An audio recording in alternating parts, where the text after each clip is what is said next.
Well, good morning. It is 3:35 a.m. Welcome to the day in the life of a reefer hauler. I just got my cup of coffee. I am about to get on the road and get to New Jersey for another customer pickup.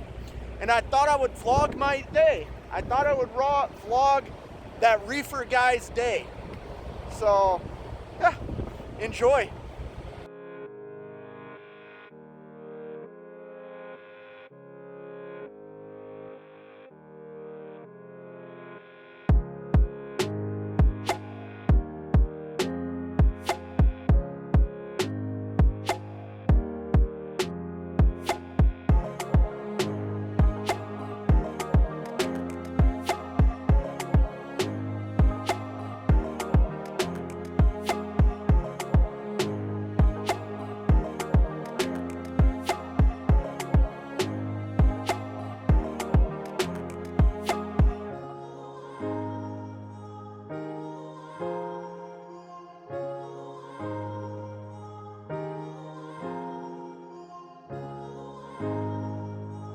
Well, I have made it to the customer, or to the shipper, picking up for the customer. I am a little bit early. I talked to them yesterday and told them I would be here around 7 a.m. It's like 6 a.m. right now. Man, it's a tiny little dock. Like, I don't even think you can see it behind me. Well, no, you can't. It's like a little dock on the side of this building. I think I'm going to be sticking out in the street. By the looks of it, it's a pretty quiet street. It's a small street, very narrow, but it doesn't look like there's a lot of traffic on it right now. So I'm wondering if I shouldn't just back up into the spot right now. I don't know what to do. I think I'm just gonna sit here and wait for him. I think that's the plan. There's the dock. There's the truck.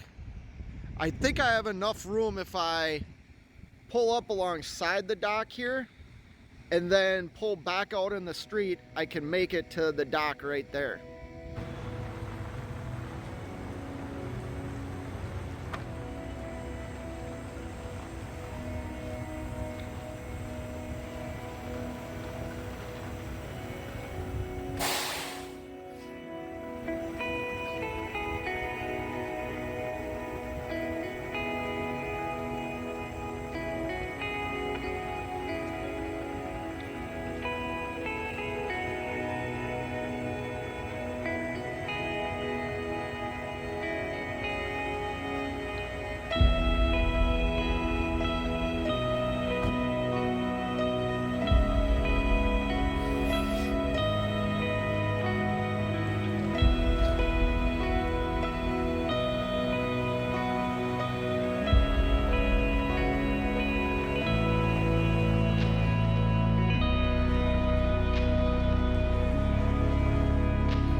Well, I've put the truck right alongside the dock here.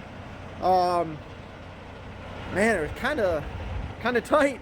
The dock is right behind me here, and I don't know how I'm gonna angle to get to this dock. I'll show you what I mean. So here's the road I backed in from.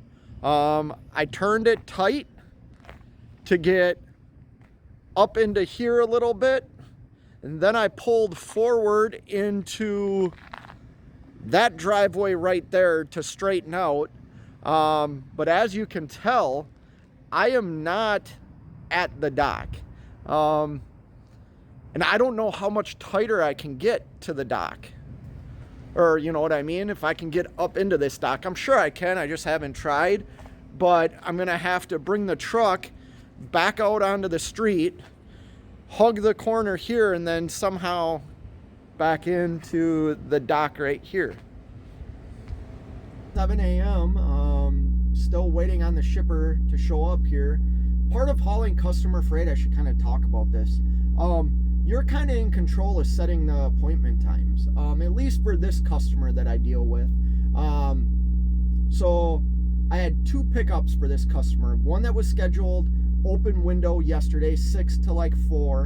And then I have this appointment, or this pickup as well, that was an open window from 7 to 4, I believe also. So I called this shipper yesterday and said, hey, I'll be there at 7 o'clock tomorrow morning. The shipper's like, all right, perfect. But then the shipper also said, hey, if you want to come down here today around like 1 o'clock, 1:30, we will have the product ready and we can load you today. And I had told him I'm out of hours, which I was, that I needed to take at least 8 hours off. By the time 8 hours was up, there's no way I could have gotten here to New Jersey in time. So I said, no, I'm going to have to stick with 7 o'clock tomorrow morning. They said, no problem. When I called the shipper yesterday, it was a cell phone. Like, the guy was driving. He wasn't even here on location, and I think I know why. I think this shipper rents out storage space at this facility, whether it's a cooler or a freezer, because this building has a bunch of suites in it. And all the suite doors have names of different businesses that are not the shipper that I'm picking up from. So I tried calling the shipper again this morning about 5 minutes ago. I got no answer. So I hope they remember that they agreed to load me at 7 o'clock this morning. So yeah, the day in the life of a reefer hauler.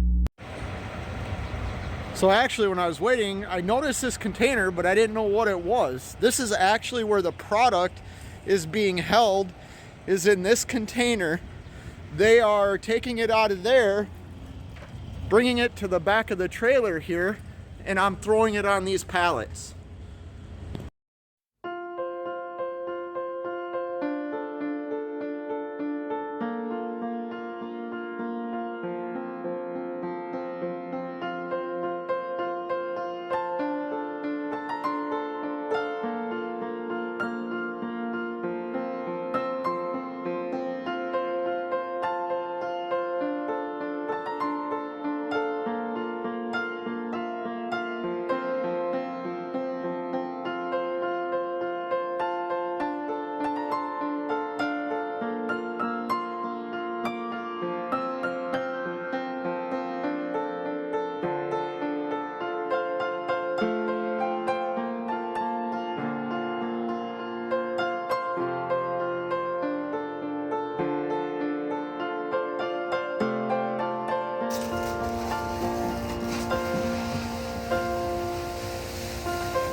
I just left that shipper. Definitely an interesting ordeal.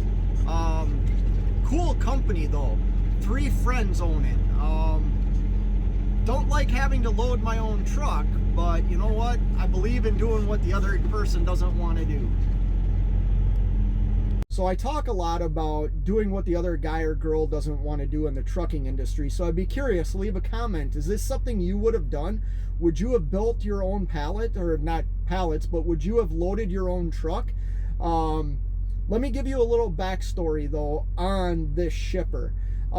This shipper is just like us, an entrepreneur, right? Like, he started a business a year ago and they just purchased this building, and he didn't realize that the building, even though it had a loading dock, a 53-foot trailer from how the building's designed cannot get to that loading dock. So we had to improvise, right? He was willing to carry the product from his temperature controlled container to the back of my truck. Was I willing to climb up into the back of the truck and build the pallets, shrink wrap the pallets, and make sure that I can transport his product? That was something I was willing to do. He was very grateful, and we had a great conversation. Like I said, he's an entrepreneur in a different business than what I'm an entrepreneur in. So like we helped each other out. And then I contacted the customer to let them know, hey, this shipper doesn't have a dock that fits a 53-foot trailer. I did build the pallets, I shrink wrapped the pallets, and the customer said, well, thank you for going above and beyond what we expected, and we'll compensate you for that. So we agreed on a price. They sent a new Raycon over. The only thing they asked me is, hey, can you create a receipt for us? So I did.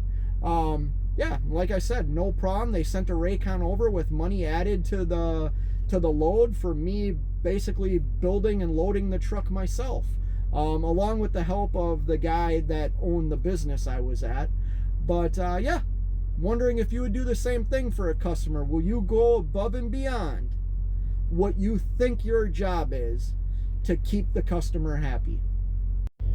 Well, I am here at my customer to make the delivery. It's 1:30 in the afternoon, and I don't reload until tomorrow afternoon. So the minute they get the trailer unloaded, I'm going to drop it in their lot and then probably drive to the nearest city and go see a movie and get dinner and just hang out, because I won't get reloaded until probably 2 o'clock tomorrow afternoon. So I have 24 hours of nothing to do in this reefer life.